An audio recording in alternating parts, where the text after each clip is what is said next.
Welcome to Women of Resistance.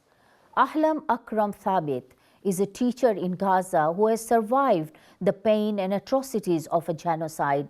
She says she sees pain and fear in the eyes of her young students, but she also sees hope and resilience because she says as Palestinians, they are dreamers, thinkers, and fighters. Here is more of Ahlam.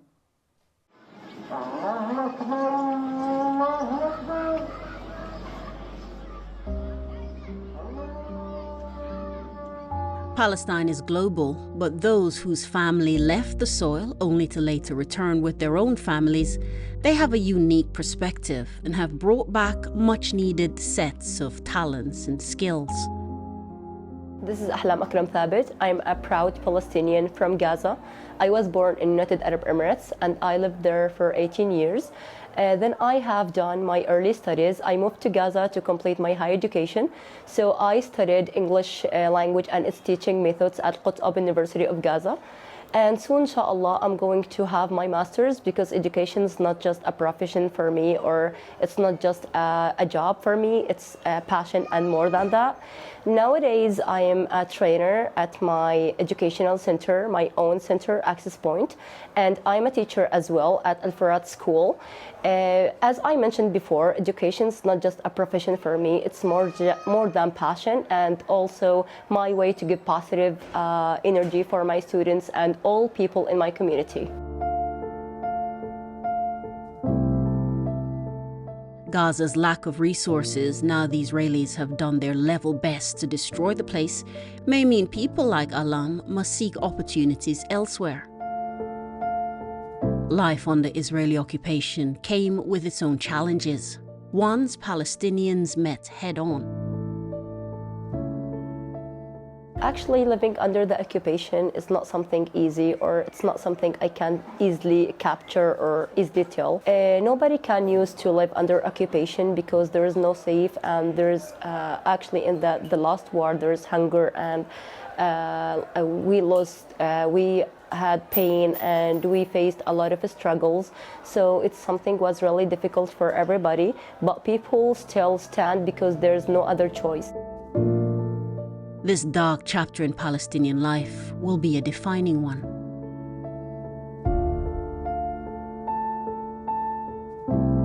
This genocide was the darkest genocide, or the darkest capture I've ever seen in my life, because of the hardest or the difficult situation that all people in Gaza faced or going through because of the refugees that coming to Deir al-Balah from the beginning of the war.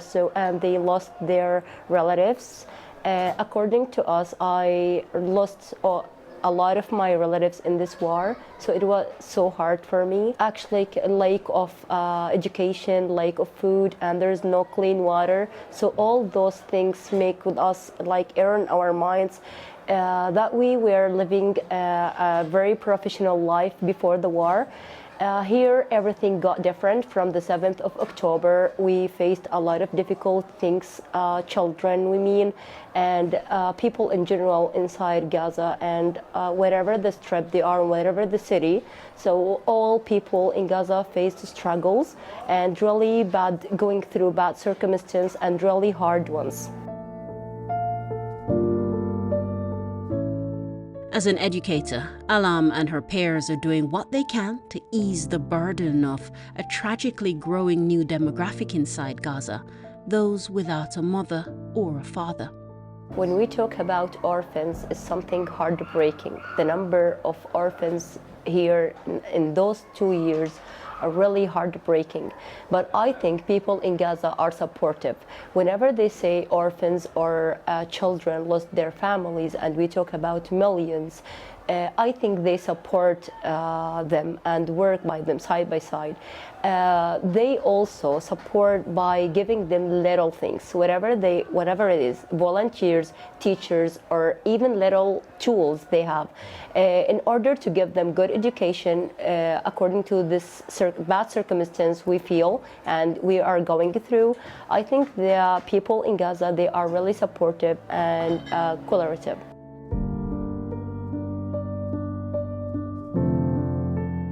Palestinians inside Gaza made the most of their previous situation. Now life is measured in moments of struggle and survival. Nowadays we are living in tents and we don't have even simple things that anybody can afford. So we don't have good food, we don't have a clean water, and all those things reflect on or impact in our personality or in our living. If we were talking about the life before the war, so we were talking about good education and good job and good opportunity. But right now we don't have even a time or to go for work because of the daily luxury and daily work. According to the fire, we don't have gas, absolutely.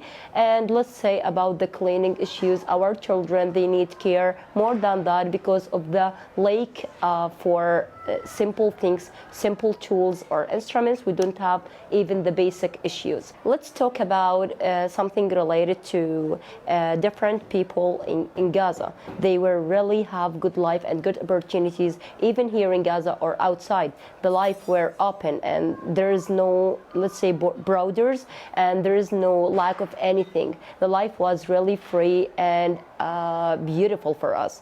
Nowadays, the life is really, unfortunately, and I'm so sorry to say that life is so bad here and we are dying every day and every moment and every second. It is the women of Palestine who've taken on a more frontline role, being the support structure for a people under attack. If I will talk about Palestinian women, I will talk about stability, I will talk about resistance, I will talk about encouragement, and I will talk about supportive women of Palestine or Palestinian women, known in her encouragement, whatever the circumstance is and whatever the conditions is. Palestinian women can live everywhere. Palestinian women can do everything, even with no tools, even with lack for every simple things. As for my experience as a Palestinian, as a woman in Gaza, I lived every hard circumstance here in Gaza, especially in those 2 hard years. I used the fire. I also walk without any kind of transport. I use simple things to make food for my child or for my family. I bring water from no water. I bring food from no food. So as a Palestinian, I really faced really hard circumstances here in Gaza, because as we know that Palestinian lost everything, lost every luxury things, and lost all the kind of nice life within those 2 years. Ahlam is aware of the international support for Palestine, but she wants us to look beyond the headlines. Don't just see the stories, see the people, their wants, desires, and humanity. My message to the world is simple. We are human beings. We feel, we dream, we hope as many others. We are human. So just to try to not turn away our suffering and to stand with justice. Speak loud in our message. Your voices matter, wherever it is and wherever you are in. So we are human. Try to stand side by side with us, because we feel and we study, we work as we are thinkers, dreamers, fighters. We can do more than you could ever imagine. We can go all over the world, and we are successful person. Try to come here and talk to us. Try to treat with us. You're going to find a deeper thing inside all person here inside Gaza. Now the Israeli bombs have mostly stopped, Ahlam contemplates the next phase of her life. The rebuilding era, the potential to start afresh. When I heard the news about bombing stopping in Gaza, it felt like a wave of emotions all at once. After 2 years of fear and loss, even a moment of quiet feels overwhelming. But at the same time, we know that a pause doesn't erase the pain or rebuild what's been destroyed. My priority after the war is to travel outside Gaza, where I spent my childhood, and it has always felt like home. I want to be with my loved ones, and I want to feel safe. Let's say about the start rebuilding my life again. It's something so hard for me, something so difficult for me, but I want some stability. Actually, I want some time for myself to kind of recalibrate itself all over the place. I carry Gaza in my heart, and I hope to continue supporting my community from wherever I am.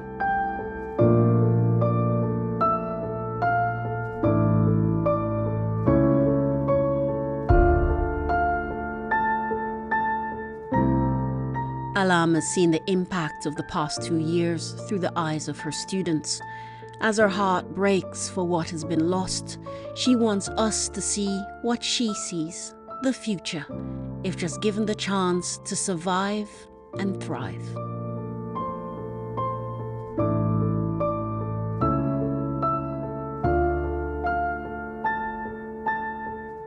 I want everybody to hear my voice. I'm a teacher in Gaza. A teacher in Gaza, a place where the students of many young people like me are constantly challenged by the harsh realities we face. Education is not just a profession, as I told you before. It's a journey, and it's a hard work for every teacher here in Gaza, and wherever they are, whatever the country it is. I am a teacher. I always look to my students' eyes, and I see sadness, and I see their fears and their suffering, but I keep going because I believe in them. I can see future doctors, engineers, artists, and leaders in front of me, and that appears in their eyes. So I need everybody to understand we're not just victims of circumstance, but dreamers, thinkers, and fighters. And one day I will stand in front of those leaders with a it's hard for me to stand in front of those thinkers with a strong face and strong heart when my heart is breaking inside. But I keep going because I believe in them. I trust in my students. And as I told you before, I am a teacher, so I want my voice to go all over the world. I need everybody to listen to me and to stand by us from their heart, more than from their brain and personality, let's say.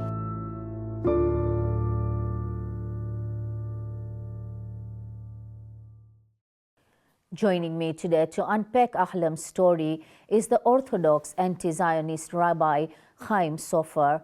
Welcome, Rabbi. Thank you so much for being here. I'm very happy to be here. Rabbi, we just watched Ahlam's story and the pain that is there in her words, in her eyes, in her demeanor of what they've been through. Rabbi, do you see people like Ahlam as your people? She's my sister. She's equal to me. She's a human being. Even more than that, Palestinians have a great record with Jews. The records with the Jews started in the time that Omar bin Khattab, the Caliph, the second Caliph, he released Palestine from the Byzantines. The Byzantines didn't allow Jews to live in Palestine. They expelled them. They told them either you have to become Christians or not. Get out of here. They killed many of them, and the rest are fled. There was no Jews for many years, as long as the Byzantines controlled Palestine. When Caliph Omar bin Khattab brought freedom, and who allowed the Jews come back? The Palestinians. They opened the door of Palestine. That's the first time that the Palestinians were very grateful for Jews, full with mercy and understanding and sympathy. They allowed Jews in. Second time, the Palestinians again opened the door for Jews, and they were so great people. I don't understand why they have to insist that they're human beings. They're special human beings. They're great people. At the time of the Crusaders, when the Crusaders came and destroyed all the Muslim communities, they destroyed the Jewish community that was in Jerusalem. And for 88 years, there was no Jewish soul in Palestine. When Sultan al-Nasser Yusuf Salah ad-Din al-Ayyubi released Palestine, the Palestinians allowed in again the Jews. It's happened in the time of the Seljukians that have partial time in Palestine. The Mamlukin controlled Palestine for a certain time. And then 500 great years of the Ottoman Empire.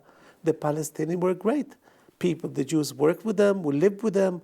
We had merchandise with them. We had businesses with them. We used to babysitting each other as children. A Palestinian woman went to a wedding. She dropped all her children by us. And the other way also it was. There was such a beautiful cooperation. Next door neighbor was a Palestinian. And now the Palestinians come and claim, we're human beings. We're human beings. We also have the right to live. You know why she talks like that? Because the Zionists are claiming what according to their fascist agenda is that the Palestinians have no right to live. Palestinians, according to the Zionists, have no right to die even with dignity. They don't let them to die with dignity. We'll talk about it later on. Do you see yourself as Palestinian? Of course, I am Palestinian. I said it many times, many times. أنا دم فلسطيني. أنا فلسطيني. I'm a Palestinian Jew. Palestinian, it's a nation, culture, and way of life. And I'm part of this great nation. I'll tell it to you in Arabic. أنا جزء مهم من أبناء الشعب الفلسطيني. There's Palestinian Muslims, Palestinian Christians, and there's Palestinian Jews. There should be one flag in Palestine, one state, Palestinian state, that will be friendly for Jews, Muslims, and Christians. The Palestinians have a great record by behaving to Jews beautifully, beautifully. There's no reason why they shouldn't get back their land.